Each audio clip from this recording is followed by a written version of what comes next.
अमेरिकी राष्ट्रपति Donald Trump ने एक बार फिर वीजा सिस्टम पर कड़ा रुख दिखाया है। उन्होंने एक कार्यकारी आदेश पर हस्ताक्षर करते हुए H1B वीजा के लिए भारी भरकम शुल्क लगा दिया है। अब अमेरिका में H1B वीजा पर जाने वाले हर पेशेवर को $1 लाख यानी करीब 88 लाख रुपए का अतिरिक्त शुल्क देना होगा। यह आदेश फिलहाल 12 महीनों तक लागू रहेगा, लेकिन संकेत दिए गए हैं कि जरूरत पड़ी तो इसे आगे भी बढ़ाया जा सकता है। यह कदम ऐसे समय उठाया गया है जब भारतीय आईटी कंपनियां अमेरिकी बाजार पर सबसे ज्यादा निर्भर हैं और उनकी बड़ी संख्या में कर्मचारी H1B वीजा पर काम कर रहे हैं। नए नियम का सबसे ज्यादा असर टाटा कंसल्टेंसी सर्विसेज यानी कि TCS, इन्फोसिस, विप्रो और टेक महिंद्रा जैसी कंपनियों पर पड़ेगा।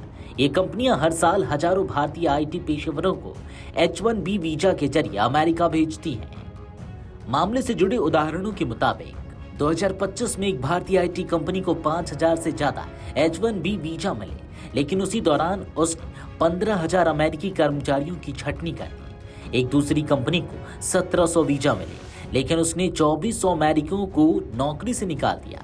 वहीं एक तीसरी कंपनी ने 2022 से अब तक 27,000 अमेरिकी कर्मचारियों को हटाया और उसी दौरान 25,000 से ज्यादा H1B वीजा हासिल किए। यानी यह कदम सीधे उन कंपनियों पर असर डालेगा जिन पर पहले से ही अमेरिकी नौकरियां छीनने का आरोप लगता रहा है। US citizenship and immigration services के आंकड़े के मुताबिक साल 2025 में सबसे ज्यादा H1B वीजा अमेजॉन को मिले हैं, कुल 10,044। इसके बाद TCS को 5505 वीजा मिले, जो किसी भारतीय कंपनी के लिए सबसे ज्यादा है।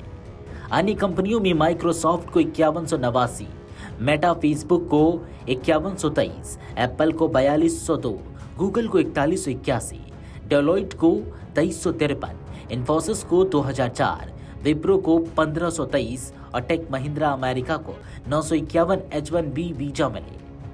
ट्रंप की साजिश का मतलब है कि भारतीय पेशेवरों के लिए अमेरिका जाना और भी महंगा हो जाएगा। पहले से ही डॉलर में होने वाले खर्च और वीजा प्रोसेसिंग शुल्क भारी था। अब $1 लाख का अतिरिक्त बोझ और जुड़ गया है। आईटी कंपनियों की भर्ती प्रक्रिया प्रभावित होगी और वे नए कर्मचारियों को भेजने से पहले कई बार सोचेंगे।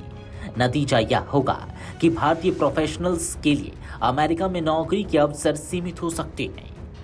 ट्रंप प्रशासन का कहना है कि H1B वीजा का गलत इस्तेमाल हो रहा है।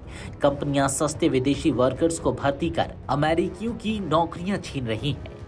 जारी आदेश में बताया गया है कि 2000 से 2019 के बीच अमेरिका में विदेशी विज्ञान, प्रौद्योगिकी, इंजीनियरिंग और गणित STEM वर्कर्स की संख्या 1.2 मिलियन से बढ़कर 2.5 मिलियन हो गई। कंप्यूटर और मैथ से जुड़ी नौकरियों में विदेशी कर्मचारियों की हिस्सेदारी 17.7% से बढ़कर 26.1% हो गई है। प्रशासन का कहना है कि यह कदम अमेरिकी रोजगार बाजार की रक्षा के लिए जरूरी है। भारतीय आईटी उद्योग की अमेरिका पर भारी निर्भरता है। अमेरिका से होने वाली कमाई भारतीय आईटी कंपनियों की कुल आय का बड़ा हिस्सा है। यदि अतिरिक्त शुल्क की वजह से कंपनियां कम पेशेवर भेज पाती हैं, तो इसका सीधा असर प्रोजेक्ट्स की डिलीवरी, मुनाफे और वैश्विक प्रतिस्पर्धा पर पड़ेगा। विशेषज्ञों का मानना है कि यह कदम अमेरिका में स्थानीय प्रतिभाओं के लिए तो फायदेमंद साबित हो सकता है, लेकिन भारतीय पेशेवरों और कंपनियों की लागत कई गुना बढ़ा देगा। Video desk अमरउजाला.com।